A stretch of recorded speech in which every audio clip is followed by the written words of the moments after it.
All right, Eva, thank you ever so much for joining me. I've been itching to sit down and talk to you. And as we discussed, today is as good a day as any. Um, could you please explain who you are for those who might not know, what you do, and of course, your current circumstances that where you are now? Okay, thank you, and thanks so much for having me on. I was a big fan of your program before we actually started communicating, so it's very cool to be on your show. I'm an American Canadian. I guess, more Canadian in the sense I grew up in Canada, but I was born in the States. And I didn't have any sort of political background or ideology growing up. My parents were classical musicians. That's the environment I grew up in. Yeah, I was completely apolitical until probably my late 20s. I did do a lot of independent traveling, which, as I'm sure you're aware, is a really good form of education in a different realm than your standard education system. And after doing a lot of, like, especially in Southeast Asia, this traveling, I had been teaching English in South Korea. I ran out of money after traveling. I went back to South Korea, and then I started finally, like, actively seeking out news. And this would have been around 2003 or four. And if you recall, that was like the second intifada was still going on. And there was the news I came across. Actually, I always say this, like, now I cringe to think that I once was a follower and supporter of Democracy Now! But it was, at the time, it was I was new to anything to do with news and politics, and so it was reporting a lot on the issue of occupied Palestine and the treatment of the Zionists against the Palestinians. And I was so ignorant and naive. I had no clue about any of this, and so I was sitting at my computer crying at the videos I was seeing, because it was pretty horrifying what the Israelis do to Palestinians. And Mm-hmm. so that was kind of like the first issue that motivated me politically. And again, that might have been 2004. So I decided I would go there to occupied Palestine and see for myself, but didn't end up doing that until I think it was May 2007. Then spent 8 months in the West Bank, seeing a lot of the atrocities that Palestinians are subjected to on a daily basis. I started blogging about it under a pseudonym, Occupied Palestine 2007. Eventually, I was arrested, held for a couple of days, and then I was arrested a second time and deported and banned by the Israeli authorities from coming back to Palestine. Fast forward to 2008, I was able to go to Gaza by boat from Cyprus with the Free Gaza movement. I don't know how our boats arrived, because No, I now, remember that movement as well. yeah, I was tempted to go. any Wow. movements like the flotilla movement that tried a year or two after were violently prevented by the Israeli gunboats. For some Yeah, I reason, we remember were that. allowed in. Five missions made it to Gaza. I was on the third, and I just stayed because I knew I would never get in or out easily on my own any other way. So I stayed for a year and a half, during which time Israel waged its war in 2008-9 on Gaza. It was a horrific thing. It was my first experience with war.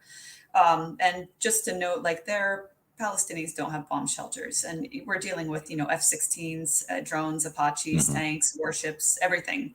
It was really I can't even describe it. Like, it was horrific, and I was riding with medics in the ambulances, and I was seeing the worst of the war crimes and exposed to the worst of the dangers. And strange as it sounds, you get used to it pretty quickly. And so, No, the I know sound, you the do. bombing, Mm. like the first day, everybody was like, oh, don't walk down that street. That could be a potential target. And then after several days, everywhere was a target. So you were no longer taking these detours, because anywhere you walked, you could be a target. Anyway, so Yeah, that was I that understand. was kind of like my how I started getting political. In Gaza, I started writing. I was blogging. I have a blog called In Gaza. And then I started writing for Enterprise Services, for Canadian Dimension. Most of the writing I was doing, I wasn't getting paid for, except for enterprise services. I was doing it because I wanted to get information out there. I felt very strongly about what I was writing, what I was seeing, what I was being exposed to, what Palestinians were enduring. At some point, I think it was 2013, RT asked me to start writing op-eds for them. Yeah, so I started. I wasn't even that consistent, maybe one a year, one or two a year. Ah, But then in 2013, so I was in and out of Gaza over the over 5 years, for a period of 3 years living there. In March 2013, I left for the last time. I would like to go back. I don't know if that'll ever be possible. And the following year, I went to Syria for my first time. So then from 2014 on, I went to Syria, I think 15 times.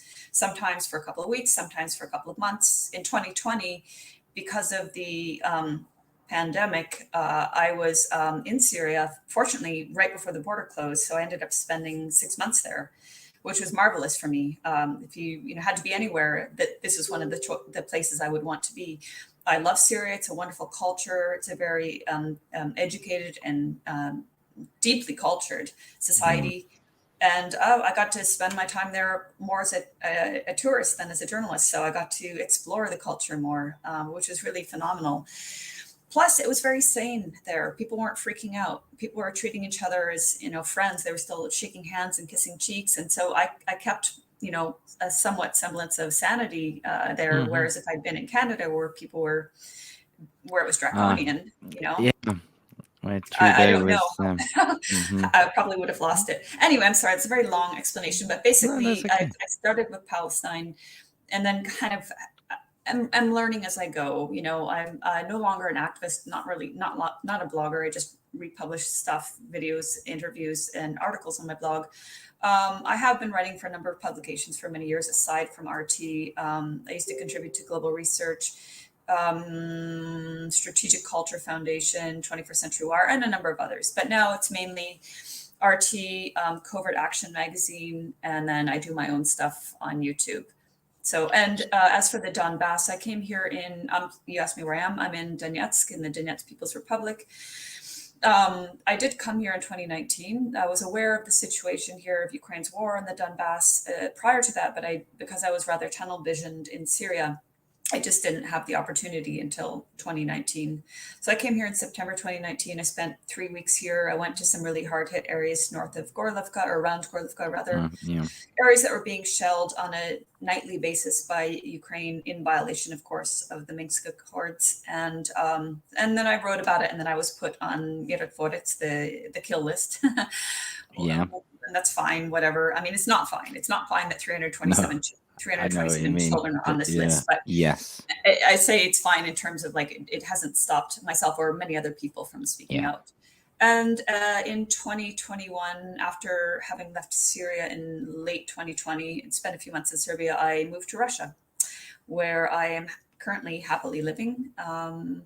And I adopted 2 dogs, and that's my life. But I've been coming back here since March. I spend a few weeks and I go back to my dogs. I spend a few weeks and I go back to my dogs. And actually, I have to say, every time I've come here, I haven't known what to expect. The only thing that you know what to expect is Ukraine shelling.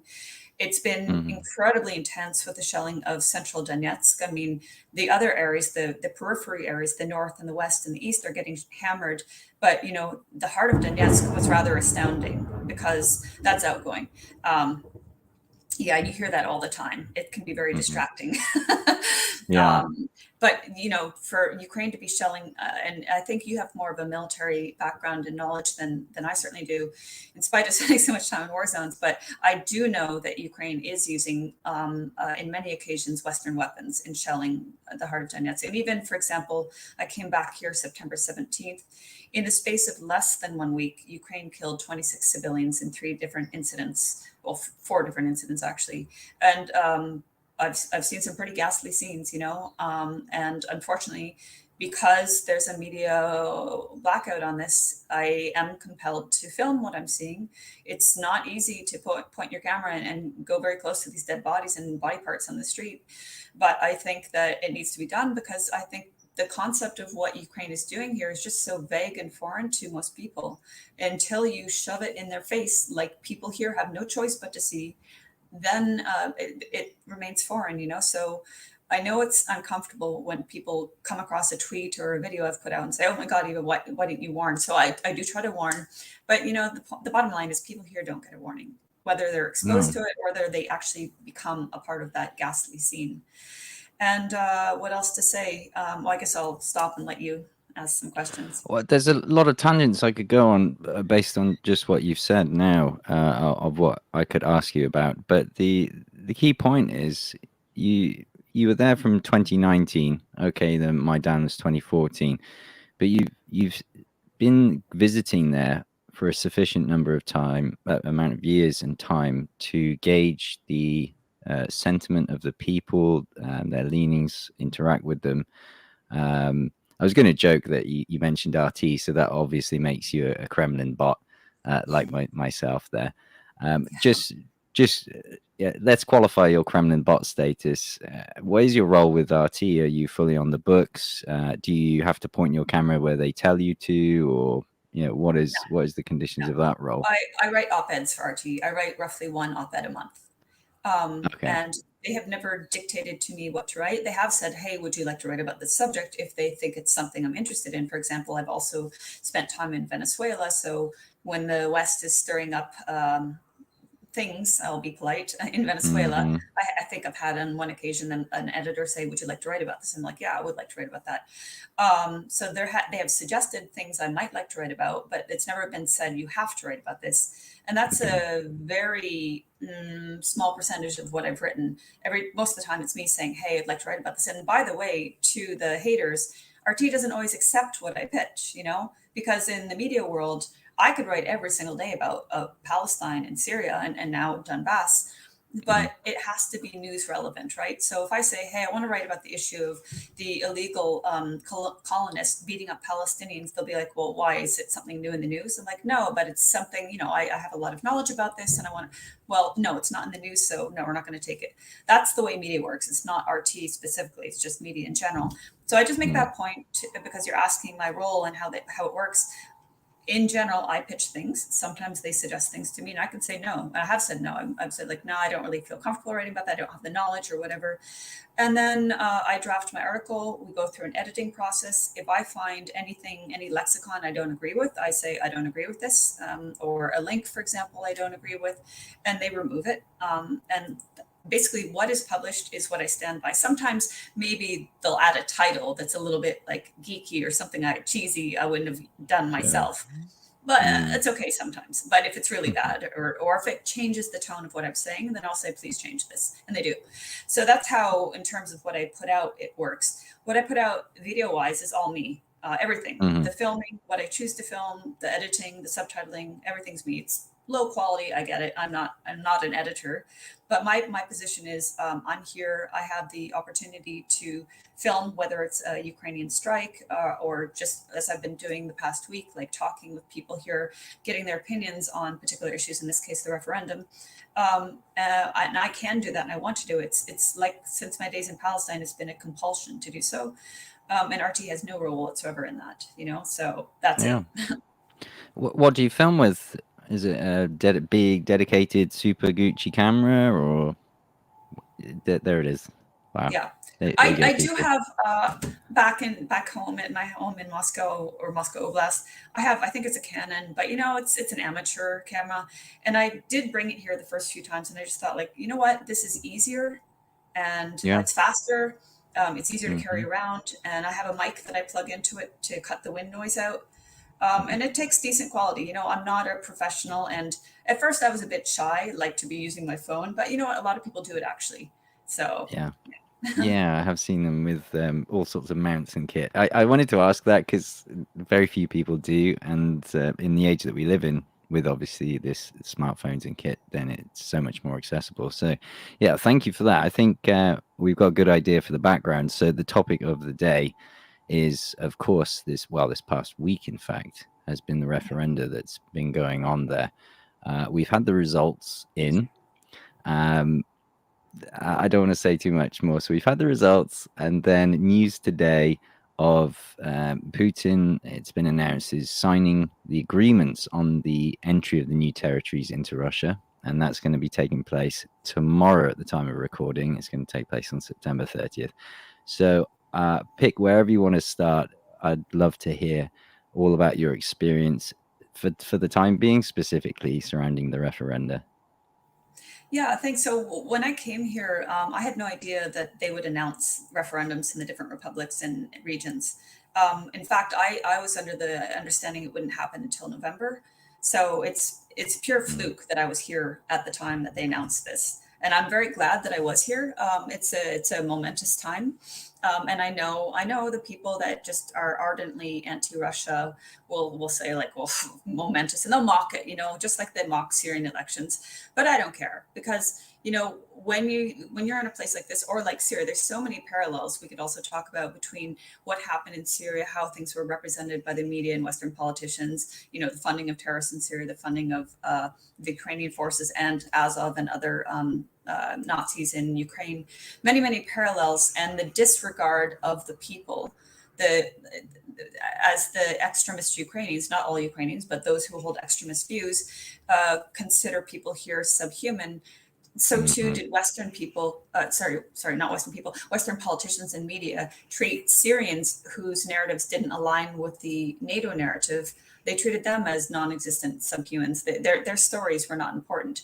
And, people like myself, my colleague Vanessa Beeley, and others who went to, or in the case of Vanessa now lives in Syria, and reported on their narratives, immediately going back to what you're saying about being called a Kremlin bot or a Kremlin stooge, immediately, just simply because our narratives based on the ground, what we were hearing and seeing, those narratives were deemed as like, well, that's emanating from the Kremlin, and in fact, it's not. And I'm sorry, I'm on a bit of a tangent, but back in 2016, I got, well, from 2016 on, let's say, I got a lot of abuse from corporate media, a lot of smears. And at one point, when I was still kind of fresh to the smears, I was doing an interview on RT, and I said something like, if what I'm writing aligns with what Russia is saying, is because we're both reporting the truth.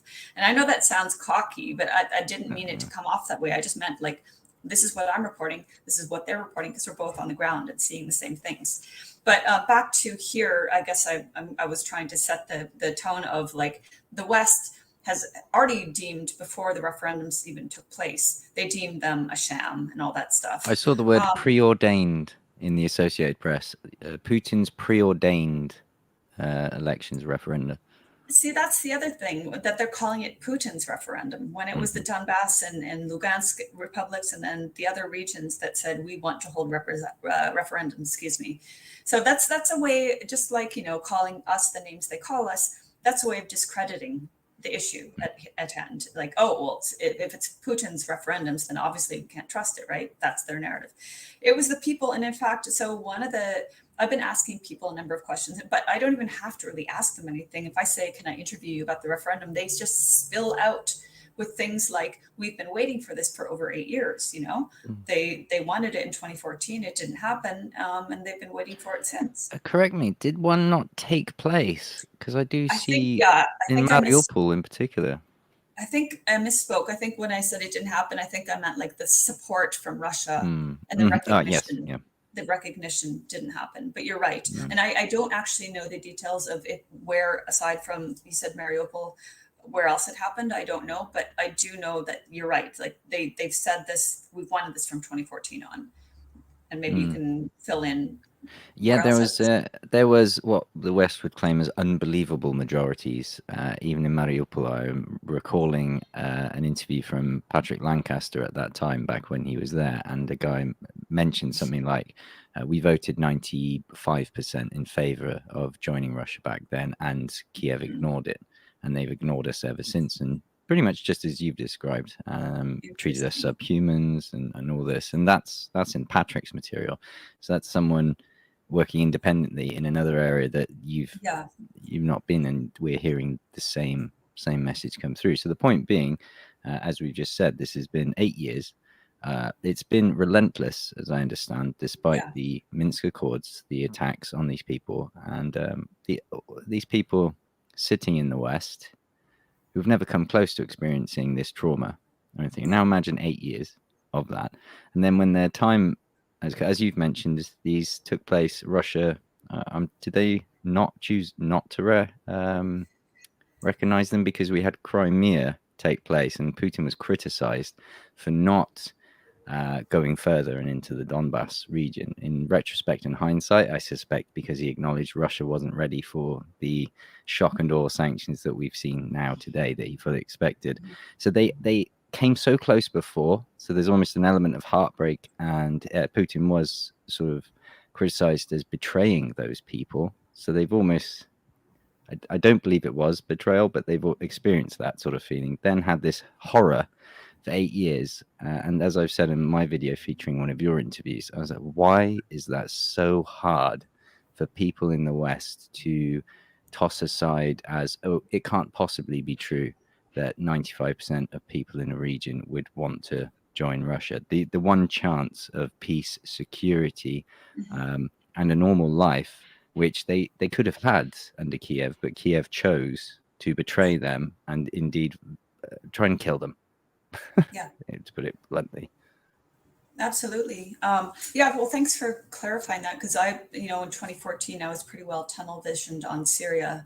So my knowledge of, I could be wrong as well, by the way. I'm sure I'll get corrected in the comments. No, I think you're probably, I mean, definitely it aligns with what people are saying about, like, we were so close, and what you're saying about, like, people in the West not being able to conceive of that many people voting to join Russia. You're right. It's because they haven't experienced anything like this. Most people have no concept of what war is really like. I don't know what they think it's like from movies or video games. I want to make a point here. I'm not going to speak on behalf of Donbass people. I couldn't possibly do that. I will just say, in my experience, the people I've spoken to, whether where I live in at Moscow Oblast or when I've been here, they're not hate-filled, and they're still calling Ukrainians their brothers and sisters. They're not referring to them in the dehumanizing ways as Ukrainians, not all, of course, extremists, refer to people here. And again, this past week, when I would ask people, I just ask very general questions. I try not to load my question, just like, what do you think of the referendum? What do you hope it will achieve? That kind of thing. And overridingly, people are saying peace. We want peace. That's what we want. That a lot. Some people talked about maybe a better economy, but overridingly, it was just an end to war and peace. And they just say it with such straightforward. I don't want to say simplicity. I don't know what the word I'm looking for is, but it's very straightforward authenticness. You can't doubt them. And I would also say, like, sometimes I would say, okay, when they would talk about 8 years of being bombed, even though I know the answer, I'd say, who's bombing you, right? And they'd say, Ukraine. And I'd say, well, why is Ukraine bombing you? And then there would be variations on that. Some, again, would be like, they don't see us as human. Another kind of variation of that was like, they see it as easy to kill us and it doesn't matter kind of thing, and nobody cares. Others, what was another one I heard? That they wanted the land. They wanted to push them out and take the land. But anyway, very clearly, of course, they know Ukraine's bombing, and that's a trope we get on Twitter. Well, how do you know? It was like, for example, it's especially nasty when it's on a day like September. What day was that? I think it was September 19th when Ukraine bombed central Donetsk, killing 16 in total, but 13 in one area. It was like, as I already said, it was a horrific and ghastly scene. And then you get on Twitter, you have some Muppet back in, I think, New Jersey saying, oh, this is a fake and staged video because people are wearing puffy coats and it doesn't align with the weather reading that I got on Google for that day. I'm like, seriously. And I don't know how many videos of mine you've seen, but in general, I don't prefer to be on camera. I prefer to not be the subject. So most of the time I'm holding my phone and filming the scene. On September 22nd, when Ukraine bombed just like 700 meters from where I am now, which was on a busy street with a streetcar and also buses and pedestrian traffic, a market on one side, a very busy people's market on one side, a church on the other side, nothing military whatsoever, right? And 6 people were killed that day. Again, ghastly scene. Because I was aware of people saying, oh, that's staged. Oh, how could their purse land there like that, or some crap like that? I actually did the selfie video, which I don't like doing because I don't like to be in it. But I actually did the selfie video so I could show it's me. I'm here. It's the date. I'm not just inserting a date in a voiceover. This is actually the date, and this is actually a dead body. Like, what does it take for you people to realize this is reality? I know that probably most of the people that are saying, oh, this is fake, they're just NATO trolls or something like that. This guy in New Jersey, I don't know what his shtick is, but it is. I don't let the trolling get to me, but I have to admit, like, to see how little regard people have for human life it's really, that does get to me. And again, back to the point I Mm. was making just a moment ago, I don't see people like you see, I'm sure you get it on your YouTube and on Twitter, oh, they just need to flatten Kiev. No, actually, that's not what people here want, and that's not what Russia wants. Russia isn't barbaric like that, you know. And that's why, just like we saw in Syria, there were times when people were saying, why aren't they moving faster? Why aren't they eradicating the terrorists? Because the terrorists are embedded in civilian areas. And to eradicate them quickly, like people were calling for, meant massive slaughter of civilians. And Russia and Syria were avoiding that. And the same thing here, you know? So anyway, that's just a little side. What else about the referendum? Well, so the first, it was 5 days. The first 4 days, people from the commission, the referendum commission, were going door to door, apartment to apartment. I know Is another that with trope is that, guns, I like we know, read I was about in going the to say West? armed Chechens, and it's like, Yeah. what I did see soldiers. I think they were DPR soldiers, and I mean that's Mm. logical because there would be local forces present, but not every time. I did see them Okay. present at sometimes, but not every time. But they maintained a distance. Like the first day of voting was in Kalininsky district, off that way, and it was in an apartment block inside the building in the hallway. There's a table set up. There's a soldier standing guard outside, and that was it. He wasn't going in and peering over people's, ballots or anything Yeah, like that. I noticed in one of your interviews that I featured, I was specifically looking at the soldiers' behavior, particularly at people that are approaching. Now, your camera angle, the only thing that wasn't visible was whether there were soldiers behind you that may have been Uh-huh. accosting people approaching. But the ones behind that were there was even that little kid that Yeah. went up to him. But he appeared on that short segment and clip that you showed. um, I think I only featured like 20 seconds of it, but I saw 2 or 3 people approaching, and at least 1 or 2 of those potential 3 voted in the time that you were talking to those 2 babushkas and made their vote and walked off. And not once did I see any interaction between Yeah. these soldiers there. And in that time, the babushka was explaining that the elderly and infirm, it was common practice for the ballot box to be taken to these places for them to vote if they couldn't get there themselves. Yeah. Yeah, that and yeah, you're right. Like with the body language, you could see the Mm. people that were around that soldier were not tense. They weren't looking over the shoulder. They weren't, edgy or anything like that, because they weren't threatened by him, right? Hmm. And the baby or the child, the toddler, whatever, Yeah. that went up and received a piece of candy from him, I guess it was a grandmother. I kind of pushed her Yeah. towards you Yeah. wouldn't do that to somebody that you feel threatened by. So I No. mean, and when I was in Kievsky, northern Donetsk, I met, I think it was 3 women. They were going door to door, and now I think there was a soldier in the stairwell, but not with them going door to door. And Mm. again, they actually said, I think it was that group. They said, like, Kievsky, as you know, is a very hard hit region. It's shelled all the time. And they said, like, we know it's a risk for ourselves, because I think I asked a question, aren't you afraid, or something like that.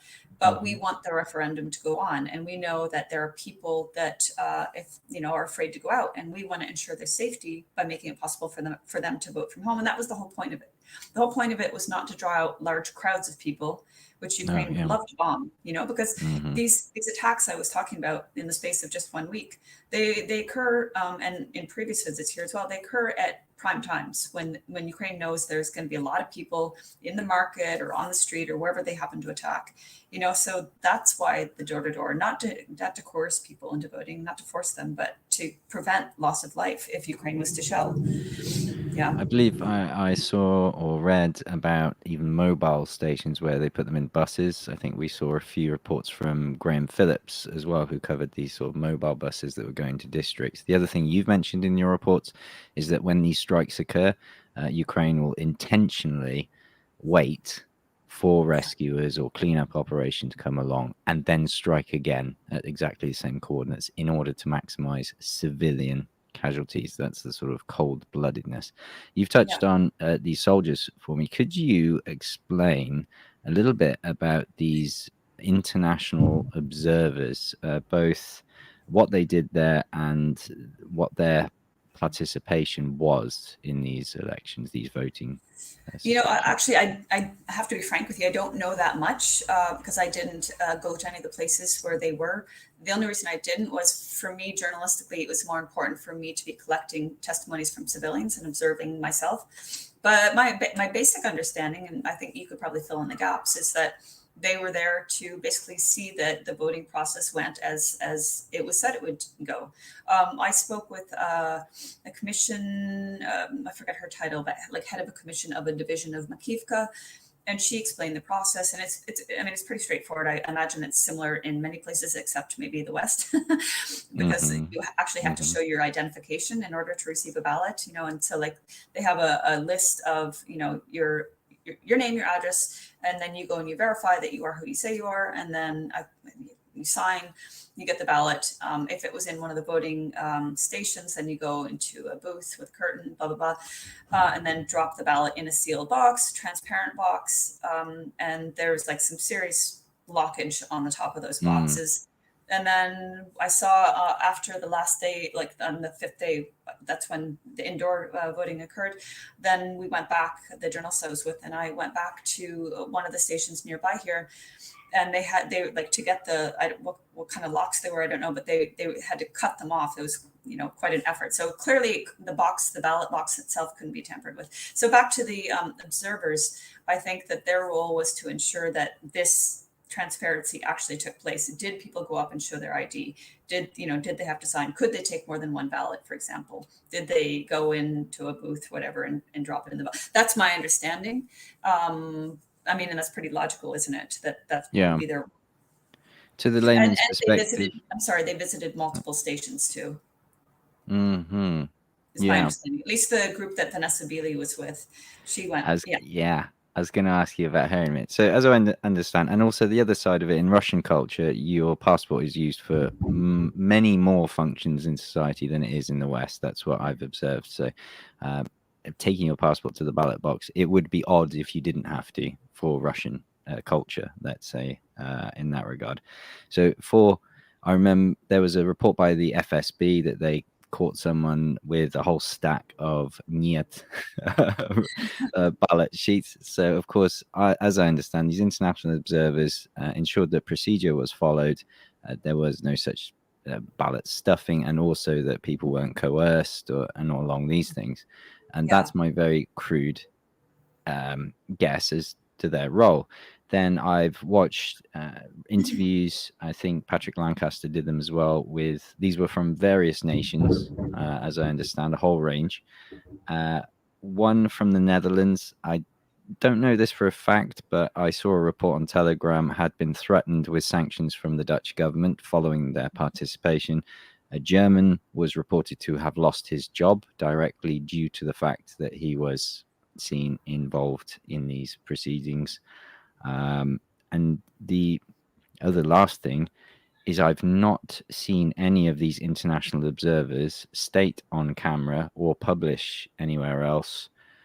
I've not even seen this in Western media that there were breaches. Of course, I would expect the Western media to shout it from the rooftops. Here we are. We have this testimony and proof. And I've not yet seen that. So from what I gather, and presumably people who follow your work and people who are following this situation, is that everything has been above board.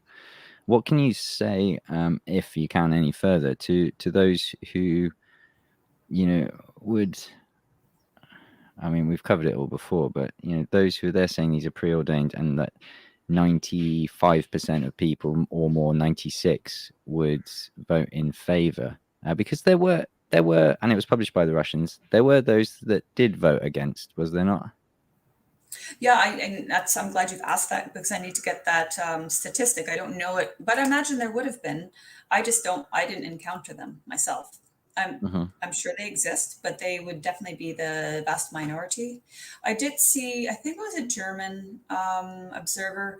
His critique was like, they weren't as private. The voting wasn't as private as it could have been. And I know I thought that as well. You could even see some people's. Mm-hmm. Yeah, I could say, for example, on the fifth day, when there was actually voting booths, they had privacy, right?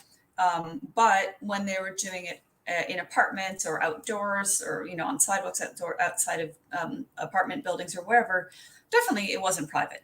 But the people didn't care, because they Mm. already, back to what we're saying, they've been calling for this for 8 years. They've been wanting this for 8 years. So I mean, if people were really concerned about it being private, obviously you would pick up the ballot and do something secretive like this, right? Mm-hmm. And they weren't doing that. They were happy to just, sometimes a binder was put down to be like a wall, but for the Uh-huh. most part it wasn't. And one I think she was just a civilian, I'm trying to remember which one it was, said to me, this is just a formality, like this is just a Oh yeah, formality to I enact think I into recall that one. law or whatever our will. Everybody knows what we want.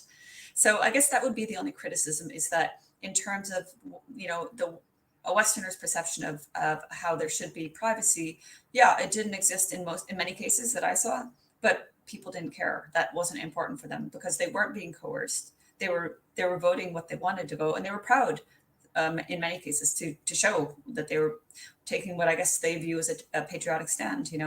So that, I think that's the only criticism I can really think of. I mean, it was a very rushed referendum. Like, it was announced, then it came about. I can't remember how many days Although after. clearly planned, and it was stated that it was planned and then put on hold due to what was going on. But clearly, a Right. lot of organisation.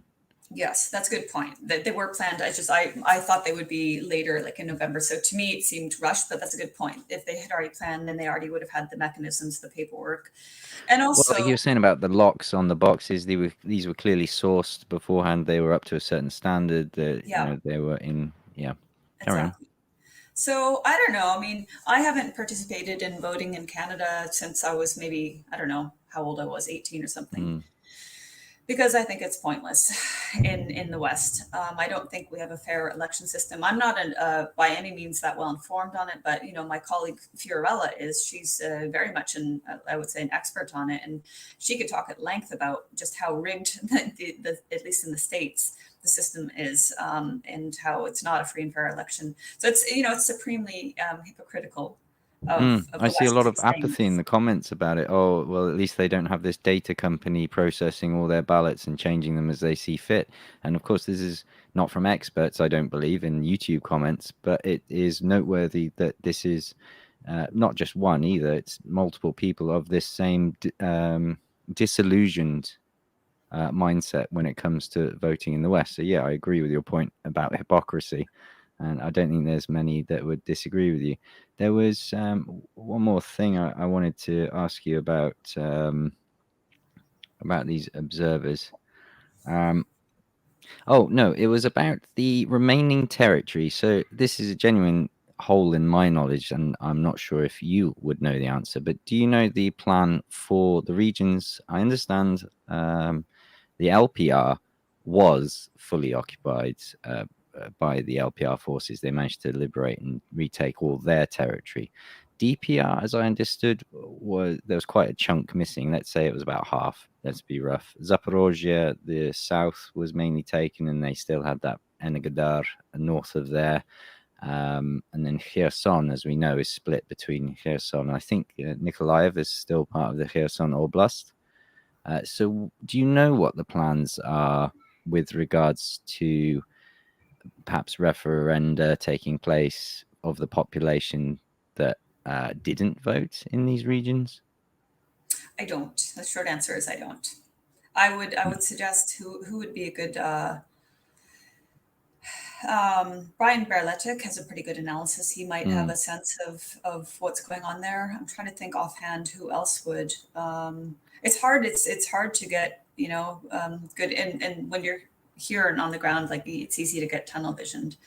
I was going mm. to say it's hard to get good information, but yeah, I've been very focused on just doing my work. So it's a good question though. I haven't even given that thought. Mm. Would do you For have any LPR, thoughts I on that think it's yourself? quite cut and dry. I don't think there can be too much argument with LPR, but I foresee that this argument will be used against these actions in the future. So I foresee that tomorrow Vladimir Putin begins the process of accepting these regions where they've held these referenda. It will be seen as a case of, okay, here's like the administrative decision on these regions, and then any Ukrainian forces are now occupying it, we'll expel them. and we will take them. But I foresee that the West will say, oh, but you only polled like this much. So, yeah, I foresee that Russia is opening it. It will be Russia. They're not currently Russia, people need to remember, but it will be viewed as Russian territory in a very short space of time, much sooner than I think either of us expected and many others. So yeah, I foresee that argument, but then again, it's kind of like other arguments. It's like, so who are you going to call about it? Who are you going to moan to? Is NATO going to come in and then say, oh nope, we got to return the line back to the referendum, line? You can't have this bit or whatever. No, that's not going to happen. So I just wondered if you knew off the top of your head. So I guess if we move down the chronology of events, I've just mentioned about Putin.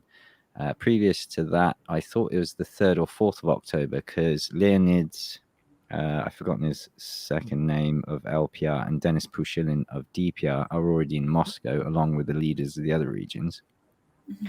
Do you know roughly what's going to happen in the coming days, like on the ground for the people there? No, I don't. Well, I thought I'd ask all I know is that because Ukraine hasn't stopped its shelling. It continues to shell.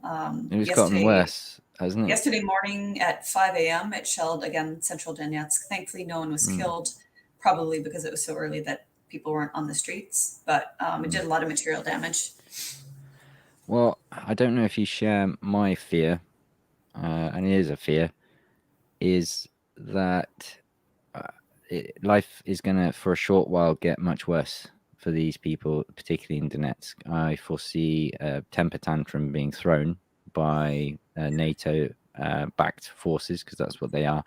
And I suspect that there'll be just this kind of last gasp attempt to upset, because we know that even in the legislative way, they threw a tantrum, making it illegal for these people to participate in these votes. So that was, I think, 5 to 10 years, very democratic. So 5 to 10 years for participating, not to mention the retribution that could have happened to them should Ukraine have retaken those territories, which I'm sure you're no stranger to. And that's a whole other kettle of fish that we'll get into in a moment. My main fear is obviously Ukraine ramped it up knowing that these referenda would take place. Now that the decision is made and then Putin signs it in, do you share that fear? Is that your perception, or what would be your take on things? No, I do share that. In fact, I'm actually surprised that they didn't attack more during the referendum. I was expecting a bombardment of Donetsk to try to stop it from taking place. I mean, they were still shelling, but I was expecting something a lot worse. But I do think you're right. I mean, there's no the only thing predictable about their behavior is that they do stupid things. Stupid isn't the right word, but like it's like it doesn't benefit them militarily to shell Donetsk. They're doing it simply to punish the civilians here. And even though they know there could be serious retribution, I do think they're going to make a stupid decision and definitely shell here again heavily. And like you said, like lashing out like a wild animal or something. I do worry about that. And again, people always say, well, why doesn't Russia, stop them? And again, back to what we were saying earlier, like they're really well bunkered down. It's really not easy without slaughtering. I don't even know what the worst case scenario would be, but it would involve killing a lot of civilians in order to penetrate to the depth, that they're bunkered down or whatever. So they take advantage of that, right? Especially, maybe you can speak, because again, I think you have a military background, but maybe you can speak about some of these weapon systems they're using. My understanding is like when they're firing the 155 millimeter or any like Grad missiles as well, they're doing so on a mobile truck. That correct me if I'm wrong about that, but my understanding is that they are able to fire a volley of whatever munitions and then disappear. So it's again difficult for Donbass and Russia to retaliate and not just retaliate, but to stop them, destroy them, prevent them from shelling more. Again, from the latest information I have and the reports that I read, if it's 155 millimeter and conventional artillery, it's usually the French Césars, self-propelled artillery. I don't know how many are left, because we do periodically hear about them being destroyed, as we do with HIMARS, and then we hear a lot about these HIMARS systems. From the last I heard, that the Soviet-made weaponry, the D-30s and all this, Poland supplied ammunition, but it hadn't been stored correctly, so most of it was defunct and dud. Wow. So the conclusion is, as people like yourself, among all pretty much unanimous from the journalists that are there, I'm talking mainly the English ones, but they're all reporting that this ammunition is Western, and that these civilians wouldn't be suffering at this point in time now if it was not for Biden and all those dollars that have been poured in among many other countries and all this other stuff. And that is, for me, one of the tragic truths of all this, that this suffering that they are very happy to bemoan and cry out about, well, sorry, but you are literally now causing it in the West. I mean, especially the likes of Ursula von der Leyen, again, as I call her. Okay. Well, yeah, we've got the. I'm thinking ahead now to what's going to happen. I've asked you about sort of NATO's expected reaction, and I guess what's the mood like right now? You've kind of had this climax of things and this jubilation. I've seen. Again, this speaks to the Russian sense of humor, and particularly the people of Donetsk.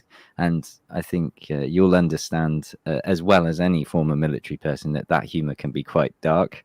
But I've seen billboards up of "Spasibo Diedu za pobiedu," so thank you. It's like grandfather or uncle for the victory, with pictures of Joe Biden on there already. Is that true? I mean, I've seen it in the Telegram channels, like you. I'm going to go because I think I believe one was near the Central Market, which is not too far away from here. So I'm gonna. I didn't have much time today, but I definitely want to find that, and I think that it's probably very much true because, like you said, good sense of humor. But as for the mood, you know what? It feels like the same. Like I was kind of expecting there to be more jubilation. Like, for example, I was in Syria last year during their presidential elections, and it was phenomenal to be there. The energy was incredible during the elections and after the results were announced. Of course, they knew what the results would be because it's the same kind of scenario that, and again, something that your average Westerner couldn't understand, why the people would overwhelmingly choose Bashar al-Assad. But there, the festive mood lingered for many days. Here, I don't know. Granted, I was only out walking on my own. I wasn't really interacting with that many people, but it just seems like normal here, especially with the backdrop of the Ukrainian shelling, So, so that's business as usual. Yeah, I mean, I have to think that probably, I don't know how to explain it. Like, people here are just so used to cleaning up the mess after the shelling and then getting on with their life and risking every single moment of their day, potentially being maimed or killed. I think they're probably kind of on autopilot. And like during the referendum, even during the referendum, it wasn't as jubilant as I expected. People were defiant and clear about what they wanted, but it wasn't as festive as I thought it might be. Although that said, I wasn't there at the press room when the results were announced. But I guess my point is people are kind of on autopilot, just trying to exist, I mean, even aside from the shelling, something many people wouldn't realize is that basics that we take for granted in the West, like electricity and water, many people don't have them. Even where I'm staying, I'm renting an apartment because it's cheaper than a hotel. And besides, the hotel I was staying in was bombed. So it's kind of smarter to stay in an apartment, and I can cook for myself. And anyway, but I'm on a high floor, and maybe the lower floors are getting water. I'm not getting water. So I'm not making this about me. I'm just saying this is the reality for many people. Yeah. You have to take your buckets or your 5-liter empty jugs of water to a filling station somewhere and fill your water, and then you have to use it very economically. And that's I'm in the center of Donetsk, so I have the luxury of, except when Ukraine does shell here, of relative safety, excuse me. But if you're in like Kirovsky or Kubashevsky or any Petrovsky areas that are really heavily shelled by Ukraine, that makes the basics of even getting water all the more difficult, right? Like every time you step out of your house, you're risking life and death. And then because you don't have water coming to your house, you have to go out when you might not have had to go out. Yeah. And Put then yourself at risk. if you factor in children into the equation, like, if you have 2 3 kids or whatever, just trying to keep them clean, wash their clothes and keep them bathed, etc., flushing a Yeah. toilet, like, you don't Thank you realize how for much water is used to flush a toilet. no. It's like, Oh, I depending on do. how much you I used to live flush. in a caravan with kids, so yeah, I fully understand how much it is. Yeah. But you just mentioned children, and the common question I come across, and even my wife has said it, is why don't these people leave? Well, many have. I don't know what the current Mm. number of people who've Well, it's in the fled. millions, I think, for Russia, who've come the Russian direction. I think it was like two point something million for Russia, and then some more to the west. But I mean, sort of, who's still left in Donetsk? Those babushkas, we're talking more senior Yeah. people. I know from experience of senior people, they've seen enough, they lived enough, and they're kind of like, what will be, will be.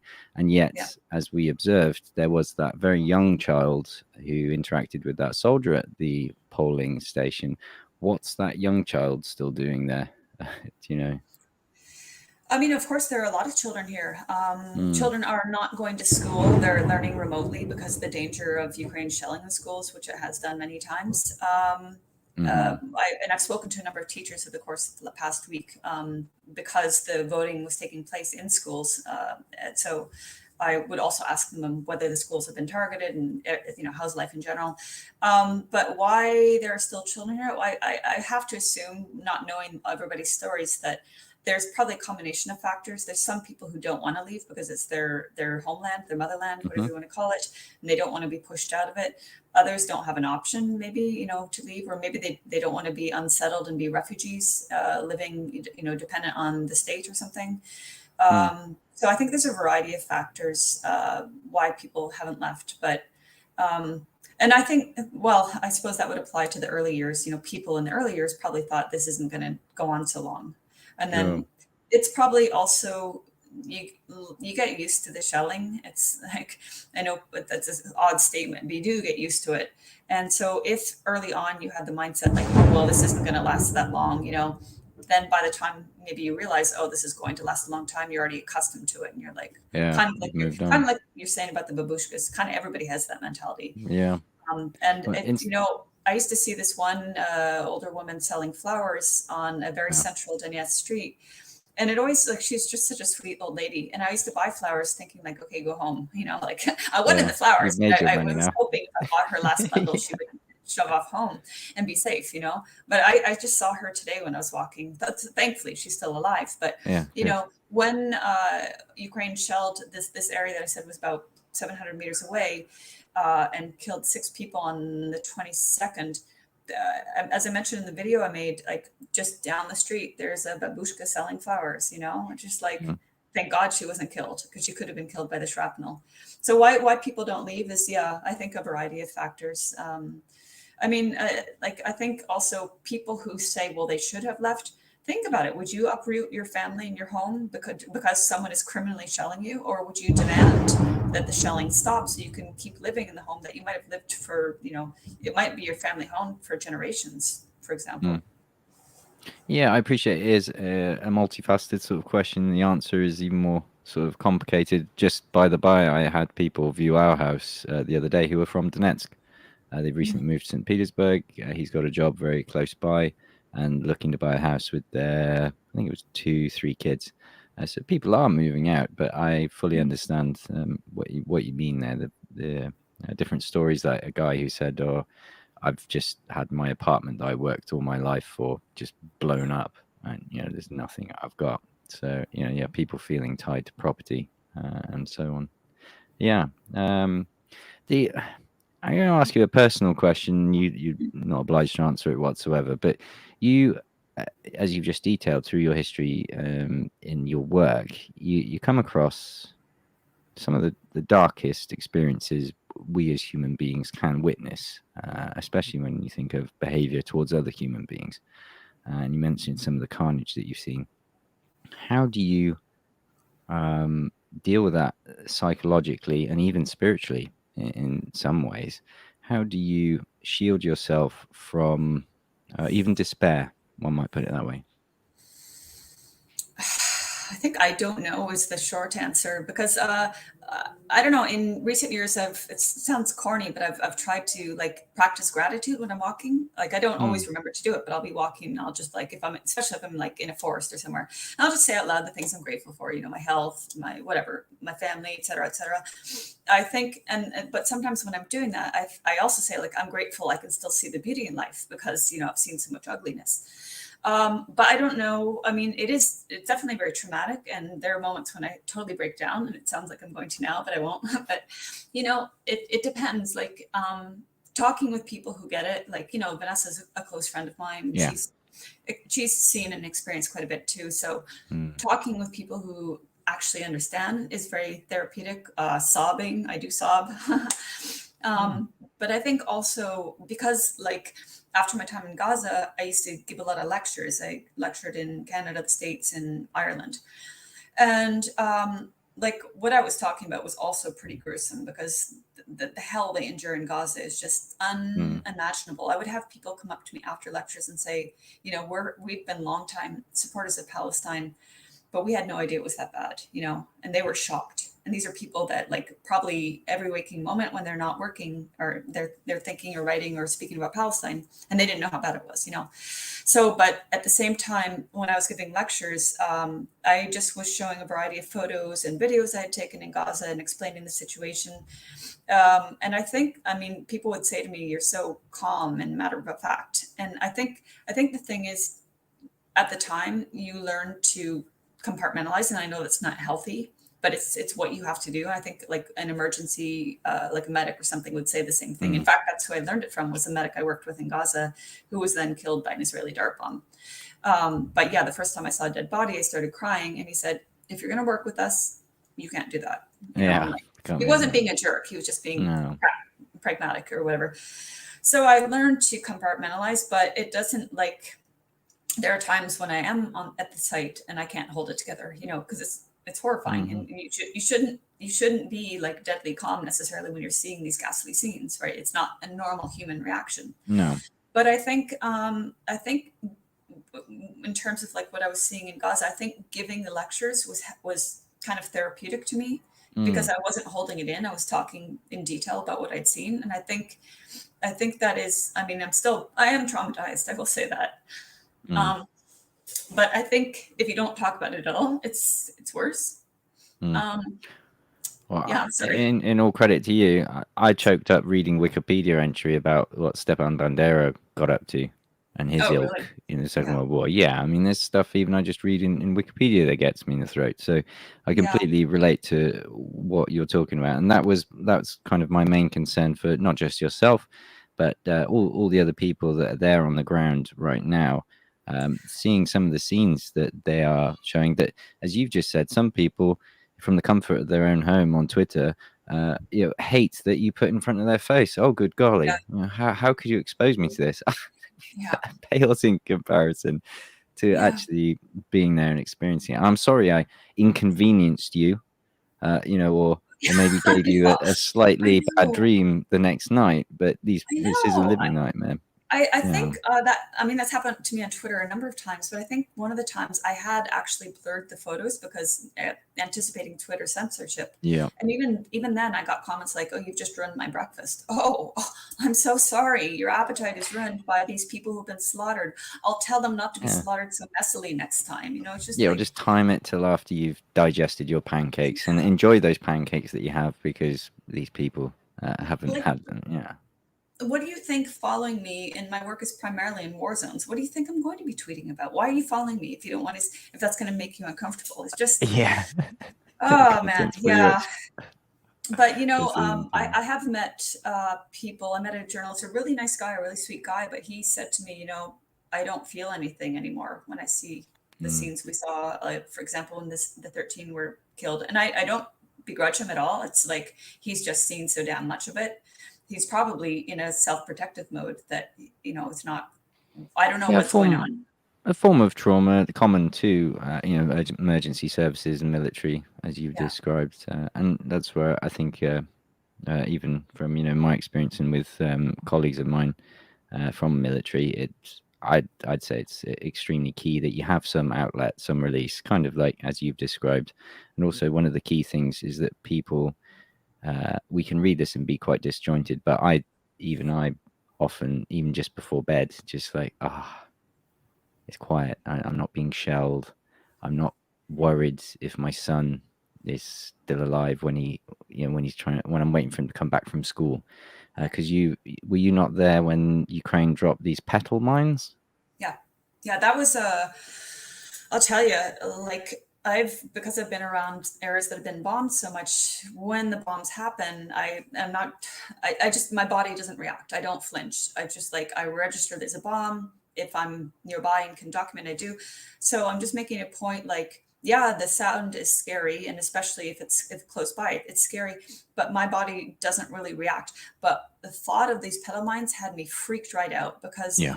when it was late July when Ukraine fired them over the center of Donetsk. Ukraine fired them elsewhere, but this time it was over the center of Donetsk. So it was literally littering the streets and sidewalks and parks, the grass beside apartment buildings, etc. And when I went with other journalists to start documenting, by that point, a combination of probably brave locals and emergency services had picked or pushed or whatever the mines up and put them on curbs to be out of the way, or they'd put something around them to alert drivers so they wouldn't drive over them, like a tire or something. Or in some cases, they put like egg cartons over them for people to know, do not step anywhere there's some object in the ground, because there could be a mine under it. And so even with the little signs sign danger mine or whatever, I was like, I don't see it. I was looking directly at it Yeah. and not seeing it, or seeing them, because there were many of them. And so Mm. that just made it all the more insidious to me, because Mm. like, even if you're being warned, hey, look, be careful, there's mines here, and you don't see them, like, imagine if you're in an area where these are prolific and you get no warning, like, you could lose both feet.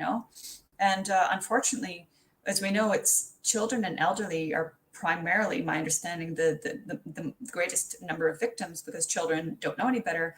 I remember reading about one older woman with dementia who was just going Mm. out to work in her garden. So she might have been warned, but she has dementia. She's not going to remember. So she lost her Mm. foot. And it's just like, and the other insidious aspect of these is that they are not the ones that are self-destructive. So they lay dormant. And even if an area has been cleaned by the sappers, if these mines were in a tree, like on a tree branch or on a roof or Mhm. something, and then they get blown off, then an area that is being deemed safe can still be dangerous. And in fact, even one of the emergency services sappers lost a foot because they had cleared an area and precisely that happened. A mine fell from a roof or something, They and turned he was around. not, watching out, so they thought the area was safe. So now, what was it? It was like 3 or 4 days ago in Kadovsky, Western Donetsk. There were reports on Telegram of new mines being dropped. I went with another journalist. We took a taxi over there, and apparently it was just one mine, not just, but it was one mine, presumably from back in July or early August when they were dropped. Uh, But again, that just speaks to how, like, this is months later, and a woman lost her foot stepping on it. you And there were used the word reports. insidious, and that is exactly the one that came to mind because there is zero justification for the use of these weapons. Yeah, yeah, Uh, uh, and this is Not just complete. like where they were dropped, but the existence of these actual weapons. Yeah. Well, I think the original design was an American. I forget what it was called, but it was a U.S. mine, and then the Soviets had their mines, which are the ones that Ukraine has a stock of. Ukraine was obliged to destroy They them. were. They signed the Ottawa Treaty. They had Mhm. like 6 million, according to what I've read, and Yep. it's hard to find information. They don't make it readily available, but it seems like they've only destroyed just over 2 and maybe 2.5 million of their stock. Yeah, they refused to, or they signed agreements, and it's kind of like the same story all over again, a bit like Minsk Accords. Yeah, we'll do it. Doesn't do anything to do with it at all. So Yeah, from what I read, they have huge stockpiles of these petal mines, and they've seemingly have no intention of destroying them according to the agreements, and they're putting them to use now on children. And as you said, they were on the roofs of kindergartens and yeah, so on. I remember emergency workers saying that we can clear them all, but next gust of wind and a kid just get curious, and that's it, yeah, lights yeah, out. So yeah. yeah. Yeah, I'm frankly surprised they haven't used them a lot more. I don't know why that Mm. is. because clearly their intent is to maim and kill civilians here. I mean, again, back to the 155 millimeter, I always say liter, artillery, which are being fired not primarily at buildings, but at streets or areas where they know the public will be. So, for example, what was the date? September 17th. Central Donetsk was targeted. Now, if you're familiar with the map of Donetsk, there's a large square, Lenin Square. There's it's an opera house, or it's not the opera house. It's confusing. There's like a theater or something there. There's a main boulevard, Artema.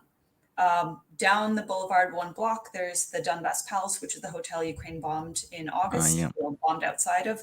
And then there's the Donbass Opera House. Anyway, it's a very main, very central area. And that's where some of the shells Ukraine fired landed. And no military targets, really not much damage to buildings, but damage to the vehicle was driving along there. It was burned out and 2 people inside killed, burned alive, I guess. And just a block over on Pushkin Boulevard, which is both a street and like a 2-kilometer long pedestrian walkway.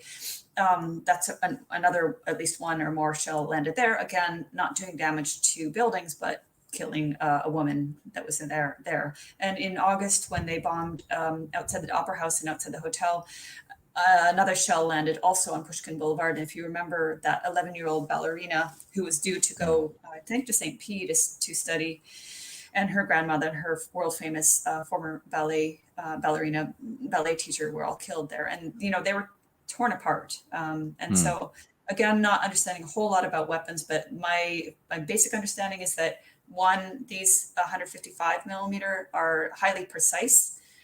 And I think, if I remember, they're designed to fragment and deliver a lot of shrapnel. I don't know if that's correct, if I'm misremembering which artillery, but that is what they're doing. So it seems to be.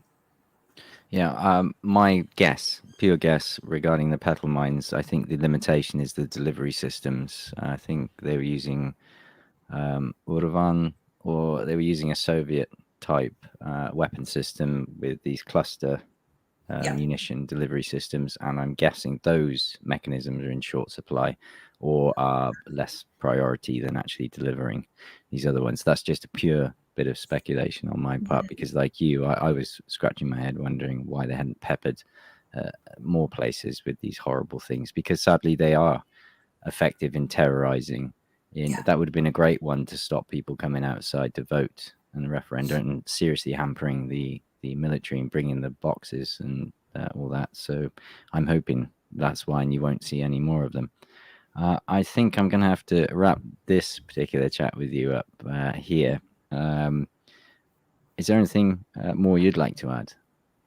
Well, no, just thanks again for your time and for your informative content, and giving me a chance to speak to your audience. And I mean, I think I would add, just like, I appreciate being interviewed, but I really hope people would also follow local journalists here, Donbass journalists, Russian journalists that are based here, because they've been reporting here for months and months and months. They're putting their lives on the line.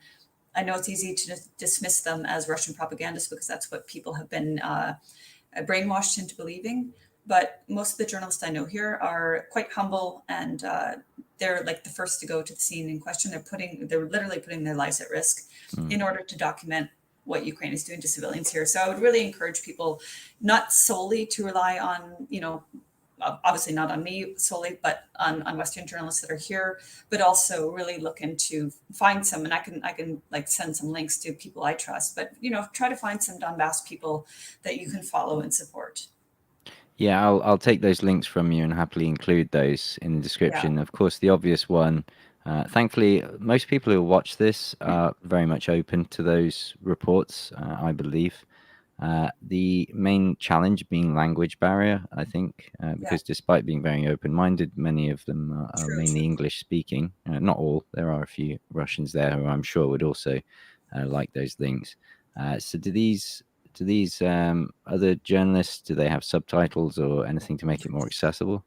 You raise a good point. I guess I'm thinking in terms of their updates on Telegram, which we can translate. Uh-huh. But you're right about the videos. Generally, no. So I suppose that's something like if there's anybody in your audience that is proficient in Russian and willing to start subtitling some of these courageous journalist videos, that could be, something very helpful. You're right about the language. I mean, I myself don't speak Russian. I am starting to understand more, which is really exciting. Mm. But yeah, the language barrier, you're right, does pose a problem. So yeah, Oh, hope it's, some of yeah, your mainly audience in the can. video thing. You obviously had in mind Telegram that has these built-in translation functions on mobile. Yeah, And again, unfortunately, Western audience Telegram isn't half as popular as it is over here towards the east. So those guys, Telegram is a good resource. Sadly, I read that they did cave to some censorship the other day or some pressure, I don't which know. was sad to see. Yeah, and yeah, I'll just echo that request if anyone can help these guys out. And again, went on the video front, if they can help with editing or something like that in any way, that's a way that people can assist. I get lots of requests, and I'm sure maybe you do as well, Yeah, about how can we help. We're here in the West, or we're here in another country and we'd like to help. yeah, That's a good suggestion as to how people can do it. So yeah, Eva, thank you very much. I know everyone will agree with me as well when I say do look after yourself. We value everything that you're doing, and the fact that you are there on the ground seeing with your own eyes, which is something many of us would like to do, myself included, but for whatever reason can't be doing so. Thank you for bringing us all the news that you do, and I really will look forward to catching up with you in what I expect are going to be pretty important days ahead of us. absolutely. Yeah. Thank you.